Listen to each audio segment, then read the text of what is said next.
For our breakaway kids, many of whom are walking through real hardships, our NASCAR KidVenturez trip to Bristol Motor Speedway is far more than a getaway.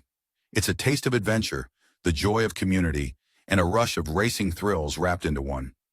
Bristol Motor Speedway is a legend in racing, the world's fastest half-mile, but it carries another nickname, the Last Great Colosseum. That phrase, the Last Great Colosseum, pulls us back in time to the original colosseums of the Roman world. Only back then, the arena wasn't a racetrack. For many early Christians, it became the stage of their greatest trial, their dance with death. Rome tolerated many gods, but Christians were different. They refused to bow before Caesar or worship Rome's deities. For that, they were branded dangerous and condemned as enemies of the state. When persecution flared, colosseums and amphitheaters became their place of execution. Yet in those arenas, something remarkable happened. Instead of terror, the world saw astonishing courage. Martyrdom wasn't meaningless cruelty, it was witness. Ignatius of Antioch faced the Colosseum with hope, not dread. On his way to Rome, he wrote, "Let me be ground by the teeth of the beasts, that I may be found purebred for Christ." To him, the arena was not a defeat, but an offering. Others would follow in this costly path.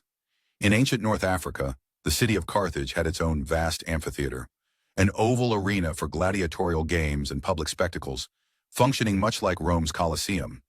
It was within this very arena, in AD 203, that two young Christian women, Perpetua and Felicity, bore fearless witness to their faith. Both were mothers. Perpetua, a noblewoman, nursed an infant son. Felicity, her servant, was pregnant. When urged by her father to renounce Christ for the sake of her child, Perpetua calmly replied, "Can this pitcher be called anything other than what it is? So I cannot be called anything other than what I am, a Christian." Days later, Felicity gave birth in the prison cell. On the day of execution, the two women entered the arena side by side, encouraging one another as they faced wild beasts and the sword. When the final moment came, Perpetua guided the gladiator's trembling hand to her throat, showing that her life was not taken but freely offered. Their courage turned the arena into worship. The resolve of those early martyrs reveals the New Testament truth of Philippians 1:21. "For to me, to live is Christ, and to die is gain."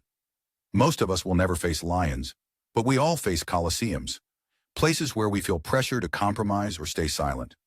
Our greatest danger isn't death itself. Christ has already conquered that. The greatest danger is living as if he has not. So this week, name your colosseum. Where do you need Christ's victory to free you to live with courage or break out of your silence? Think about it as you seek to abide in him.